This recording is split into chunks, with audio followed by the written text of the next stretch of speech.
Well, hey guys, I'm out here on the bike and figured come out to the garden and take you guys maybe for one final walkthrough, show you a couple new additions that you might not have seen, stuff I planted later in the season, and really just show you what I enjoy most about gardening. There's that buckwheat I planted about 10 days ago. It's already come up and it's getting its third set of leaves.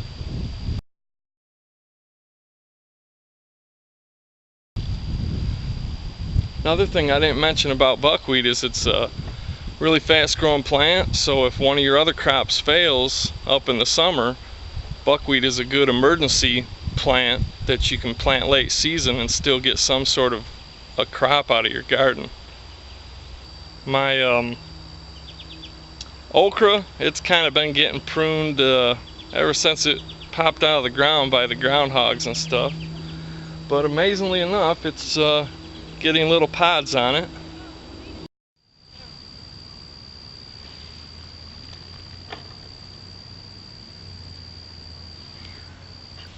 Show you what I like to do with it.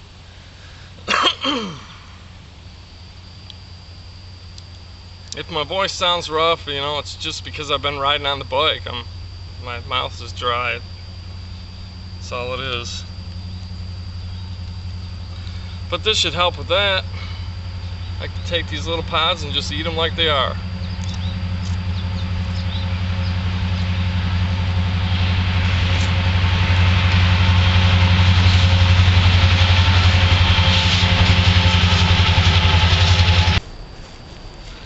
Now that that train has passed, maybe you can actually hear something.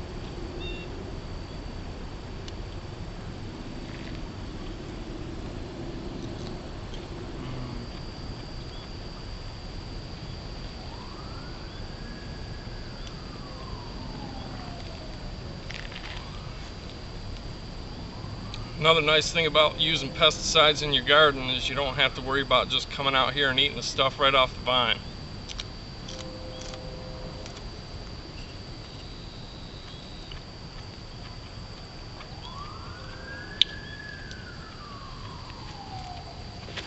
And just like most mallow family plants, if not all of them,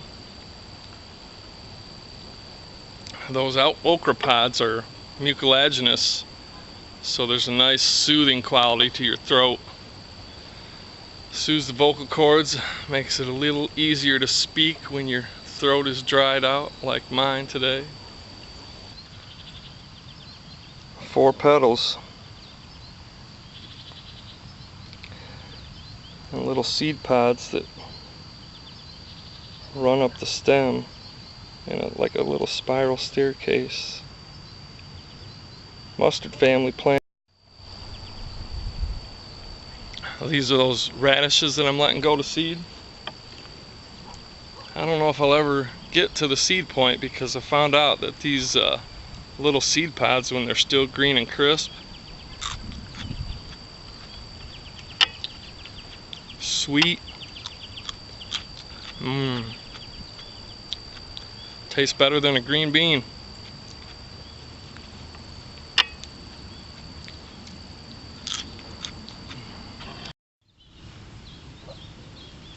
Sweet basil.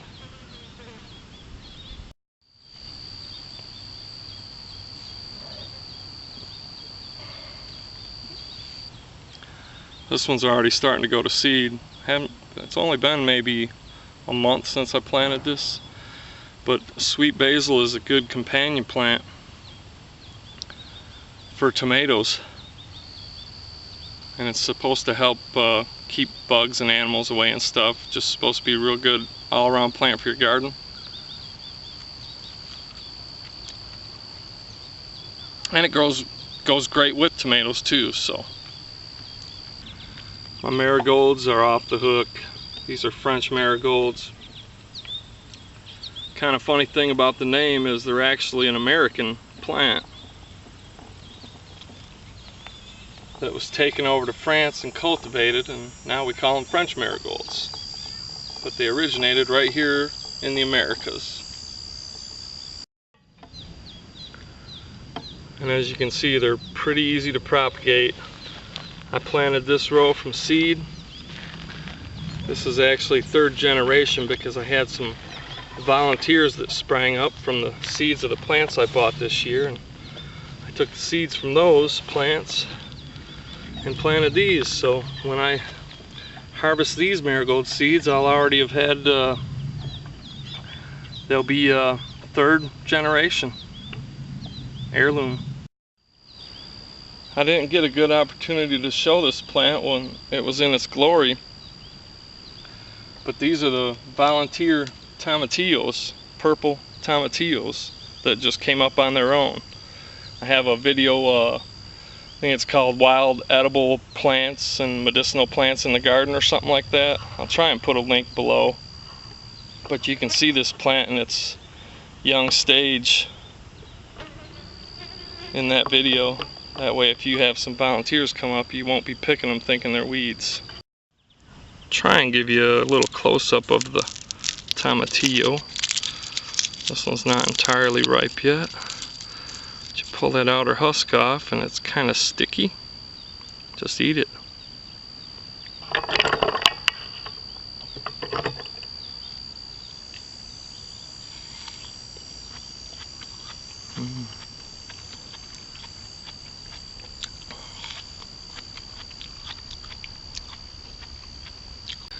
Nowhere near as sweet as the ones that you find growing wild though. That's one thing I noticed about these volunteer tomatillos. They get a lot bigger, but they're nowhere near as sweet.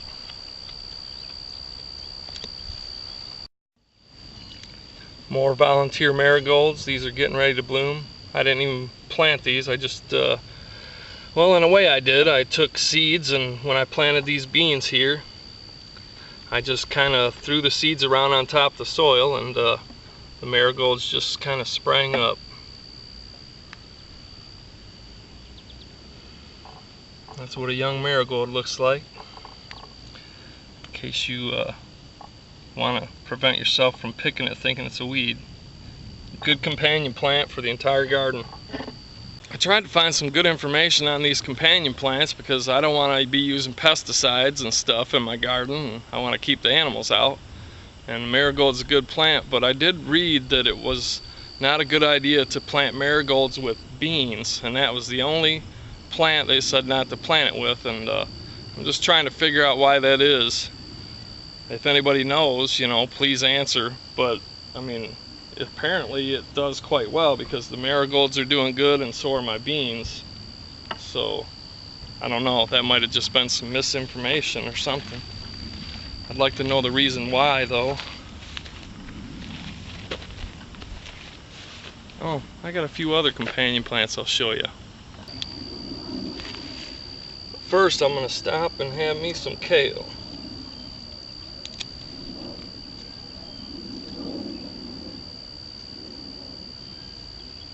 Make sure there's no bugs on it or bird poo.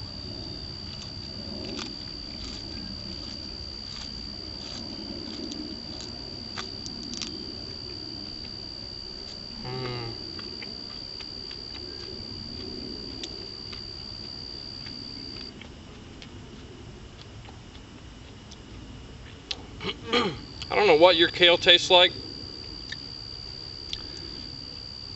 but this dwarf Siberian kale tastes almost like broccoli. Really good, even late in the season. This here is sweet alyssum. I believe that's how you pronounce it. Carpet of snow. This is an edible plant. Don't know much about it, but it's supposed to make a great ground cover, especially for potatoes. And that's what's planted right here is my hills of potatoes. Right next to it is borage or borage. Gets a pretty blue flower. And this plant has edible leaves as well. Although I've seen some reports that some people say it's not safe to eat, but just have to decide that for yourself. Do your own research. Both are good companion plants, and the borage is supposed to be good throughout the garden. It's supposed to help the plants around it grow better. and these pepper plants aren't complaining. Try and get you down low for a look at one of my favorites. Although I don't know a lot of uses for them other than kind of using them with a steak when I fry a steak or grill a steak or something. If anybody has some ideas on how to use these habaneros, I'd appreciate hearing it. Please leave a comment, because I hate to let them go to waste. And these plants are full of little orange pumpkins, like I call them. Miniature sweet peppers, if I want to trick somebody into eating one.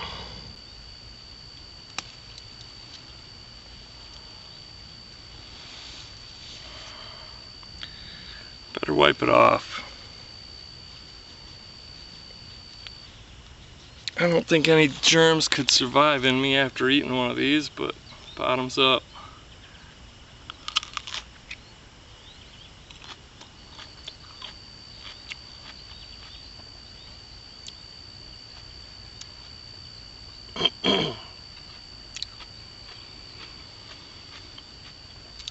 Whew.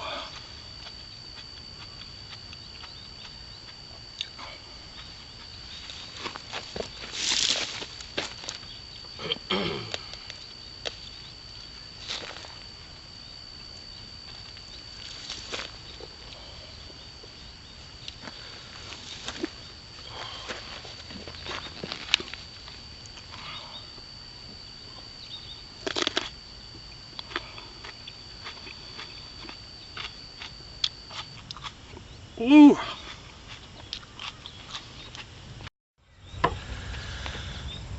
Whew. Well, I'm not gonna lie to you guys, I had to shut the camera off. I went into involuntary hiccups from eating that habanero, and good thing I had this sweet pepper right there.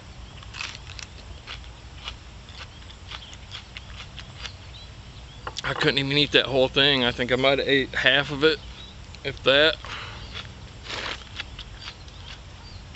You know, they say those aren't the hottest pepper in the world, but when you get that hot, I don't see how you can even judge hotter, because them things are pretty extreme.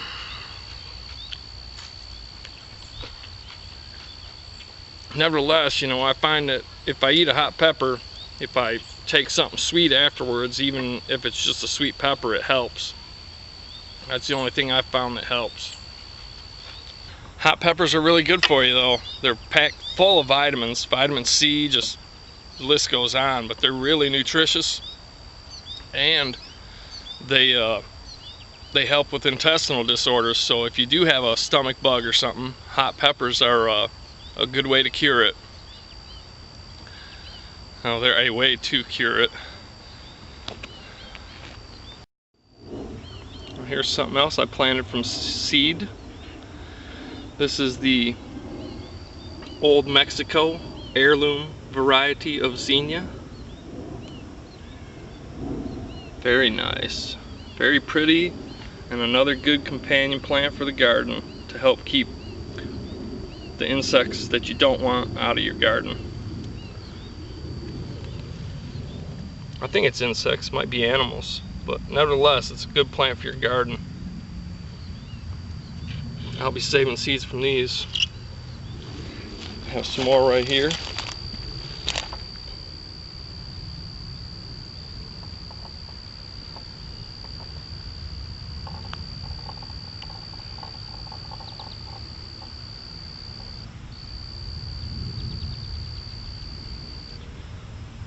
Kind of got that sunburst effect. Really nice. These are those bush beans I planted and they got attacked by the Mexican bean beetles.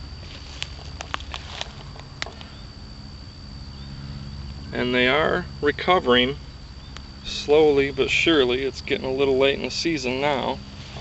But these things had gotten to the point of having no leaves whatsoever, just stem like that. Yet they kept producing beans. How they did it, I don't know.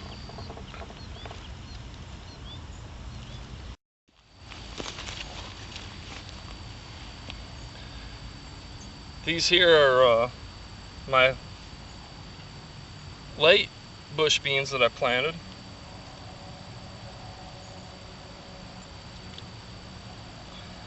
And what I enjoy more than anything is just coming out in the garden like this, picking them, and eating them. Now that bug spray I sprayed on these is long gone. We've had quite a few rains since then. But even so, the bug spray I used wasn't that toxic to begin with, so it's not that much of a concern for me. What's funny though is I was out here eating these and somebody told me you're not supposed to eat raw green beans because they're poisonous. I've never heard of such a thing, but if you guys know, if you have any facts, you know, some kind of article from some reliable source that proves that, I'd like to hear it. Well guys, I'm kind of getting stuffed just walking around the garden here. I've ate a lot more than I've showed you because I want to keep the video a little bit small. Don't want to bore you to death, but it's nice, you know. It's September 5th or 6th, I believe, and the garden is still doing pretty good. My tomatoes are just off the hook still. Can't keep up with them. Same with the peppers. But there's one other plant I want to show you before I leave, and it's not in the garden, but it's right over there. Now I already showed this plant in detail. There's a good photo of the flower in my that recent series I did, Wild Edibles of August. I think it's the first or second video in that series shows this plant. Little Learjet flying overhead. But this is Jerusalem artichoke. This is the spot right next to my garden that was just left to grow naturally, and it is just full of Jerusalem artichoke all the way down through here. So once these flowers die back and the plant goes dormant late this fall, I'm gonna come out here and hopefully dig up a whole bunch of tubers, edible potato-like tubers from these plants. We'll see. And of course the whole rest of this field is nothing but lamb's quarters or goosefoot. Has edible seeds. Goldenrod. That's pretty much it. These lamb's quarters kind of took over this whole spot. And only a few other varieties of plants were left to grow.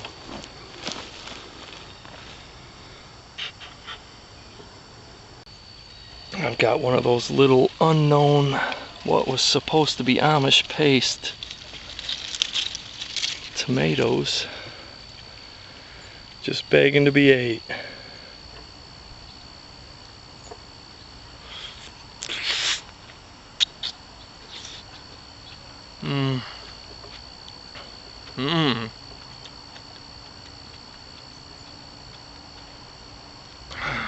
That's the first time I've ate a ripe tomato from this garden this year, fresh off the vine, and I'd sure like to know what those are. They were supposed to be Amish paste, but they're just a perfectly round, smooth red tomato, nice and juicy and really sweet. Not very acidic at all.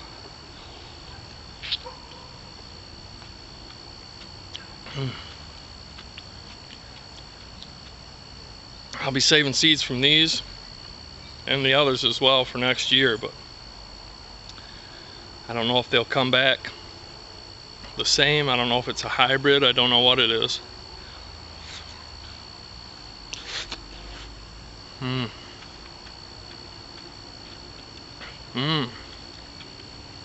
Yeah, I don't even like eating plain tomatoes, but these are sweet. Almost like eating into a juicy apple.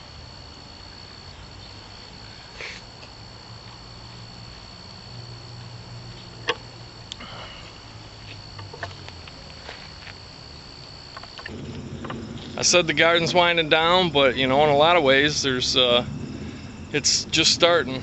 These are the peas I planted.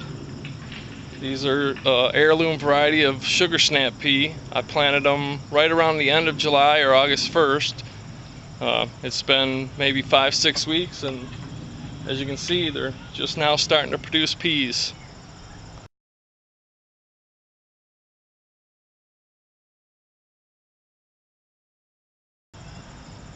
So they'll be producing for the next 4 or 5, maybe 6, 7 weeks if I'm lucky, until the frost kills them. And I won't show you, but right behind there I've planted some second generation bush kidney beans. My kidney beans up here that I planted, they kind of got taken over by the squash and crowded out, but they did make a few peas, and when my squash died back, I was able to get in there and harvest all the dry pods of the kidney beans and took some home to eat, and went ahead and just planted a small little row here, and whatever comes out of that, I'll hopefully get enough seed to plant next year, and it'll be third generation kidney beans, so I'll have an heirloom variety of kidney beans to plant next year. I don't know, little things in the garden, nothing special. Red peppers are doing awesome. We've had a lot of lack of rain, and I haven't watered the garden in well over a month now, and I'm putting a little water on it today because I see my peppers are starting to wilt and shrivel up, so I'm going to go ahead and give them a little dose, and I'll still be picking for the next month. Since this is probably going to be my last video on the garden, I figured I'd show you my little irrigation ditches. They're still going strong. I did make a couple mods to them along the way, but it's kind of nice, you know. I just lay the hose down, let the hose do the watering, and that gives me time to go around and harvest the food and pick weeds. And I'm still getting lots of peppers. Little green bell peppers all over. You know, thanks for watching, and thanks for all the comments and support. I'll be saving seeds from just about everything you see.